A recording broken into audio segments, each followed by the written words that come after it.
sekian tahun, sekian dekade, akhirnya dibangun rumah di bekas kebun tersebut. Ciri-cirinya mereka akan suka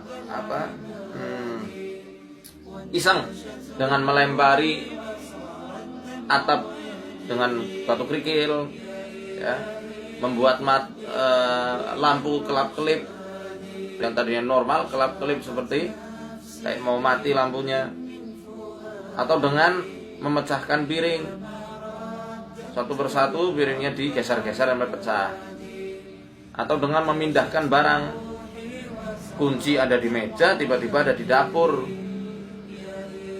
ya, padahal mungkin di rumah itu tidak ada anak kecil, belum punya anak misalnya, atau mungkin panci ada di dapur tiba-tiba ada di kamar, suka menggoyang-goyang ranjang. Kalau sudah seperti itu sudah nakal, tidak bisa ditoleransi lagi, maka sediakan garam krosok untuk ruqyah rumah. Sediakan garam krosok ya. Kemudian daun bidara 21-23 lembar. Boleh juga campur daun kelor segenggam. Nanti ditumbuk semuanya. Tumbuk itu jadi satu, dicampurkan ke garam, dicampur juga minyak gaharu. Minyak gaharu kan baunya enak gitu ya, enak bagi kita, tapi bagi mereka itu menyebalkan ya, menyengat dan tidak membetahkan, bikin mereka itu risih. Diremas-remas sambil membacakan ayat-ayat ruqyah. Bisa dicatat ayat ruqyahnya: Al-Fatihah, Al-Baqarah 1-5, ayat kursi, ayat Al-Baqarah 255-257. Kemudian Al-Baqarah ayat 284-286. Kemudian membaca doa untuk pengusir jin dari rumah. Doanya bisa antum dapatkan di kitabnya Syekh Wahid Abdul Salam Bali hafizahullah. Judul kitabnya Wiqayatul Insan Minal Jinni Wasyaiton. Nah, sudah diterjemahkan, judul besarnya Ruqyah, terapi gangguan jin dan sihir. Paling bagus meruqyahnya ketika asar. Jadi bacanya ketika setelah asar. Bismillahi amsayna billahi alladhi laysa minhu syai'un mumtani' wa bi'izzatillahi allati la turam wa la tudam wa bisultanillahi al-mani'i nahtajib wa bi asma'illahil husna kulliha a'idun minal abanisah wa min syarri syayatinil insi wal jinni wa min syarri mu'linin aw musir wa min syarri ma yakmunu bil laili wa yakhruju bin nahar wa min syarri ma yakmunu bin nahari wa yakhruju bil lail wa min syarri ma khalaqa wa dara'a wa bara' wa min syarri iblisa wa junudih, ya, wa min syarri kulli dabbatin anta akhidum binasiyatiha inna rabbi ala siratim mustaqim. Kemudian membaca Allahumma inna na'udzubika bimasta'adha bihi Ibrahim wa Musa wa Isa wa Muhammad salawatullahi wa salamuhu alaihim min syarri ma khalaqa wa dara'a wa bara' wa min syarri iblisa wa junudih wa min syarri ma yabghi. Kemudian membaca a'udzu billahi samii'il 'aliimi minasyaitonir rajim min hamzihi wa nafthihi wa nafthihi bismillahirrahmanirrahim. As-Saffat 1-10. Ya. Kemudian baca As-Saffat ayat 1-10. Setelah membaca doa ini, a'udzu billahi samii'il 'aliimi minasyaitonir rajim min hamzihi wa nafthihi wa nafthihi, baru membaca As-Saffat 1-10.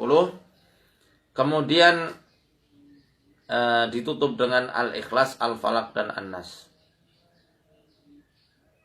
Sediakan garam krosok kurang lebih untuk 1 bulan. Jadi disediakan baskom ya, cukup diruqyah garamnya saja. Nanti kalau kepengen dipakai, ambil garamnya taruh di air. Ambil garamnya taruh di air, kemudian dicipratkan atau disiramkan di tempat yang suka ada gangguan. Di tempat yang suka ada gangguan. Atau boleh di keduk rumahnya, di pintu gerbang, ya, di lorong kalau ada lorong, kemudian di dapur, pedangan ya, di mana lagi, atau di tempat-tempat yang biasanya tidak nyaman bagi penghuni rumah. Hawa gendruwo itu, gendruwo sekali lagi saya katakan, gendruwo ini saya sebut hanya sebagai penyebutan sosok-sosok mitologi. Dalam Quran dan Sunnah nggak ada hantu gendruwo, itu nggak ada. Cuma gangguan yang mirip gendruwo di penjelasan para ulama itu ada, ya. Gangguan yang mirip gendruwo di penjelasannya para ulama itu ada. Di antaranya penjelasan dari Syekhul Islam Ibnu Taimiyah dalam kitab An-Nubuwat, dalam kitab Majmu' Fatawa itu ada. Ya, maka penyebutan ini bukan untuk nakut-nakutin, supaya memudahkan memahami, ya, supaya tidak ada yang salah paham. Ya, kemudian dikeduk itu digali sampai seukuran 1 siku dan disiram dengan air yang dicampurkan garam, bidara, kelor serta gaharu yang sudah diruqyah. Dilakukan paling bagus setelah asar. Sehari sekali saja cukup, ya. Sehari sekali cukup setelah asar. Ini yang saya dapatkan faedahnya dari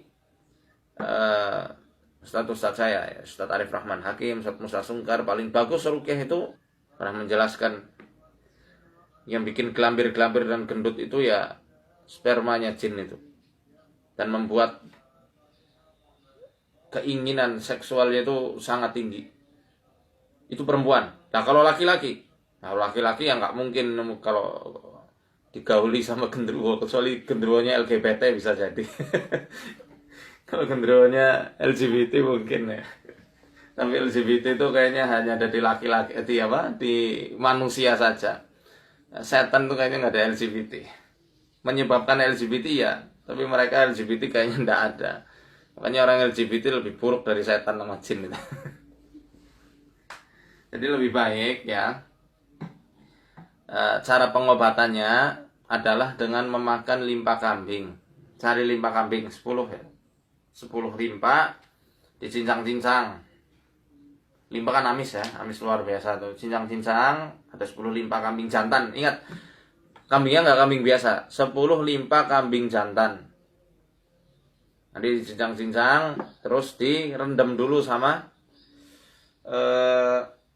air garam dan asam jawa. Air garam sama asam jawa. Gunanya ya untuk menghilangkan amisnya. Saya masak ini laris luar biasa. Waktu kemarin liputan Trans 7, saya masak limpa kambing habis, ya. Kan nggak ada amisnya sama sekali. Alhamdulillah orangnya sembuh sampai sekarang. Yang suka masturbasi atau onani itu. Cincang-cincang kecil-kecil, ya, jangan terlalu besar. Mungkin episode Sabtu atau Ahad ini akan ditampilkan gimana cara masaknya. Ya, makanya lihat terus Trans 7 jam 6 pagi. Direndam, dibacakan ayat ruqyah juga. Dibacakan ayat ruqyah. Ya, di antara bacaan ayat ruqyahnya untuk ketika limpa kambing itu direndam adalah Al-Fatihah. Al-Fatihah, ayat kursi. Apalagi? Maaf, Al-Fatihah, Al-Baqarah ayat 20, ayat kursi, ya. Kemudian Az-Zumar ayat 22 sampai 23, Al-Anfal ayat 1 sampai 2, kemudian Al-Fath ayat 1 sampai 4. Ya, habis itu Kulhu Falak sama Anas lagi. Kulhu Falak Anas.